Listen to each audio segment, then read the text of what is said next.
Now, according to a new modelling study by the World Health Organization, almost 250 million Africans could become infected with COVID-19. There are concerns over the readiness of healthcare systems on the continent to handle mass infections. Our next report highlights how the continent is preparing to tackle this crisis.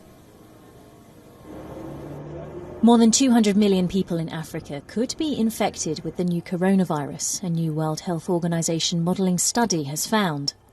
As many as 150,000 people on the continent could die in a year unless urgent action is taken, though the study's authors predicted a lower infection rate than in other parts of the world. There's concern that countries' health systems won't be able to handle mass infections. Meanwhile, Burundi has expelled a World Health Organization team in the middle of the pandemic, days before presidential elections. The government gave the 4 officials a few days to leave the country without specifying the reason. An official told AFP that the health minister accuses the WHO of unacceptable interference.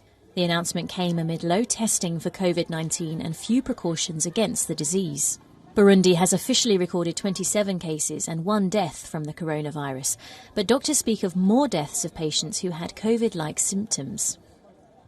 Authorities have downplayed the seriousness of the virus and allowed public gatherings like mass election rallies, in contradiction with the World Health Organization recommendations. Burundians will choose a new president, parliament and local officials on the 20th of May. The WHO defended its team and said it was trying to find out the reasons for their expulsion. Truck drivers are one of the few groups of workers allowed to travel around East Africa to ferry essential goods across the region. But a high number of COVID-19 cases among the drivers has raised alarm that they may spread the virus along the way.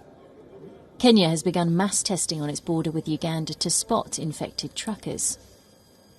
It is good to test us truck drivers because we mix with a lot of people and meet various types of people along the way.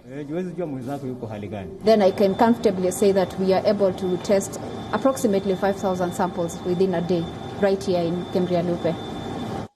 A Ugandan wildlife sanctuary is appealing for funds as it only has enough money to feed its animals until June. We have had a shortfall of $400,000 as a result of the lockdown, which was basically supposed to come from the visitors. And since we closed down, that implied that that income is not coming in. No visitors have been to the Ugandan Wildlife Conservation Education Centre since it closed its doors in March. But the animals themselves have been thriving in the quiet, finding it much easier to breed. Meanwhile, Kenya cordoned off a suburb in the capital Nairobi, along with Mombasa's Old Town, to stem skyrocketing coronavirus figures. Both locations have recorded more than 60 cases each, out of a total of 582 nationwide. Similarly, as Angola tentatively reopens, one neighbourhood in Luanda remains isolated after several residents were diagnosed with COVID-19. To date, Angola has recorded just 43 virus cases, including 2 deaths. Young people have been part of innovation to tackle the virus. Engineering students in Senegal have invented automatic hand sanitizer dispensers and medical robots. From their engineering school in Dakar, they've turned their technical skills toward easing pressure on wards, and they're already in talks with hospitals. We realized that in Senegal, at least in developing countries, medical equipment to protect health workers was limited. Since the workers are on the front line of the fight, the idea is to protect them so that they can protect and lead the fight against the pandemic.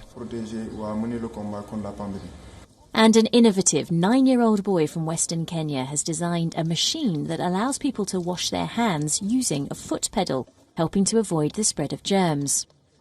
Steve Wamakota has become a social media celebrity following his invention.